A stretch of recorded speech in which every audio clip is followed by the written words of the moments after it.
Hi there, how are you doing? Bem-vindos! Sou a professora Eliane Machado. Essa é a videoaula do primeiro bimestre do módulo 3, EJA, no Ensino Fundamental das Unidades Escolares da DIESP. Nós vamos conversar um pouco sobre artigo de divulgação científica. E você vai ver como são organizados os recursos linguísticos mais comuns e a finalidade deste gênero discursivo. Article for Scientific Dissemination. What is it? Você sabe o que é um artigo de divulgação científica? Pelo nome, você já deve ter uma noção de que se trata de um texto baseado em pesquisas. Agora, o que você talvez não saiba é que o objetivo principal dele é popularizar a ciência, ou seja, difundir o conhecimento científico, transmitindo informações de muitíssimo valor. Aí você me pergunta, how do I know when a text is an article for scientific dissemination? Como eu sei quando um texto é de divulgação científica? Para isso, basta observar qual language variation ou qual variação linguística foi usada. Pois um texto que se enquadra nesse gênero has an objective language, tem uma linguagem objetiva, sem verbos na terceira pessoa e sem marcas de pessoalidade do tipo eu acho, eu penso. Ele é escrito according to the culture norm. Ele é de acordo com a norma culta, sem gírias ou expressões populares. It has a large number of technical terms. Possui um grande número de termos técnicos and verbs in the present tense. Os verbos no presente do indicativo. Que tal lermos um texto? Ler um texto? É o que você pode estar pensando.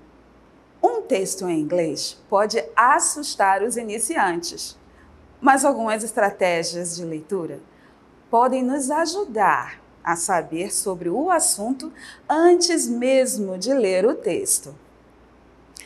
Uma dessas estratégias é o skimming, que consiste em dar uma olhada superficial no texto, procurando explorar suas informações.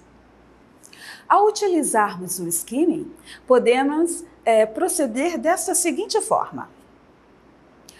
Buscar informações no título, lendo o primeiro parágrafo ou pelo menos as primeiras linhas dele, ou a introdução. Seja esperto e mire nos títulos e subtítulos, captando também cada figura, cada gráfico ou tabela.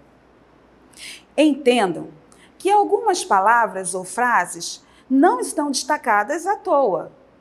Então, sejam atenciosos com elas também. Os nomes, datas ou eventos nos dão boas dicas para desvendar o texto. E, por último, mas não menos importante, leia o resumo ou o último parágrafo do texto cuidadosamente. Por exemplo, olha esta figura ao lado do texto. Um menino usando o vaso sanitário e atrás dele há uma instalação sanitária que despeja água limpa num rio. Pela imagem, você diria que o assunto do texto é? Letra A. O que acontece com o menino após usar o banheiro? Seria a letra B? Como se constrói um banheiro? Ou será que é a letra C? O que acontece com a água e com as fezes após a descarga? Eu tenho certeza de que você escolheu a letra C. O que acontece com a água e as fezes após a descarga. Outra dica bem importante é procurar as cognate words, palavras cognatas. Mas o que é isso? Cognatas são duas palavras diferentes de diferentes línguas, mas que compartilham o mesmo significado. Se escreve igual e tem o mesmo significado. Vejam, eu retirei do segundo parágrafo do nosso texto algumas cognatas: essential, nutrients, remove, nitrogen and return. Perceberam que essas palavras são muito parecidas na escrita e no significado, como acontece em português? Elas estão listadas aqui embaixo. Essencial, nutrientes, remover, nitrogênio e retornar. Que tal vocês procurarem por palavras cognatas no primeiro parágrafo desse mesmo texto?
Vamos conferir?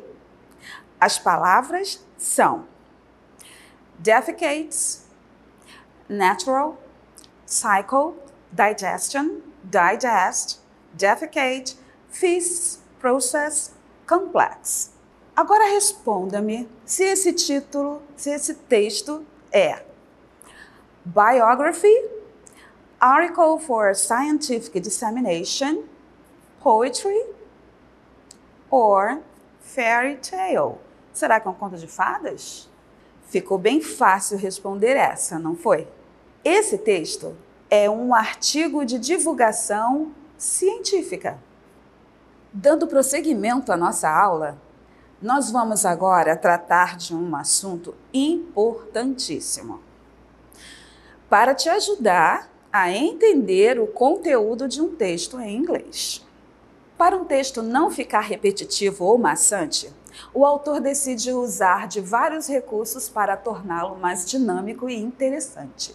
Um desses recursos é o uso de pronomes que podem servir para substituir os sujeitos e os complementos de verbo em determinadas frases ou orações. Nesse caso, temos que entender o uso dos subject and object pronouns. Subject é o sujeito. It's someone who does the action. É aquele que faz a ação. Vamos começar agora pelos subject pronouns. São aqueles que fazem a função de sujeito na frase. É super fácil. Vejam, eu, I, you, você ou vocês. Ele, he, ela, she. It também é ele ou ela, mas se referindo a animais ou coisas. We, nós. They, eles ou elas. Você se lembra do que é sujeito? Sujeito é a pessoa que faz a ação. Esses pronomes que nós acabamos de ver substituem o sujeito e aparecem antes dos verbos. Nós preparamos duas frases em português mesmo para servir de exemplo. Observem. A cidade do Rio de Janeiro é uma grande capital. Quem é uma grande capital? A cidade do Rio de Janeiro. Acabamos de encontrar o sujeito. Concluo que o pronome adequado para substituir esse sujeito é o pronome ela. Na frase, o aluno Marcos ganhou o prêmio nacional, quem é o sujeito? Ou seja, quem é que faz a ação? É o aluno Marcos. E o pronome adequado para substituí-lo é o pronome ele. In English, it is not different. É a mesma coisa em inglês. Let's see the example. Chris told Jane a lie. Ou seja, Chris contou a Jane uma mentira. In this example, the word told is the action. É um verbo. Told é uma ação. And Chris did the action. Foi o Chris que fez a ação. Foi ele que contou uma mentira. Ele é o sujeito. Portanto, the subject. Então, we can replace Chris by a subject pronoun. Podemos trocar o nome Chris por um dos pronomes que fazem a função de sujeito. Neste caso, é o pronome ele, que em inglês é chamado de he. Vamos prosseguir agora com os object pronouns. The object pronouns receive the action. Eles recebem a ação executada pelo sujeito, pelo subject. Conheça agora os object pronouns. Me, you, him, her, it, us, them.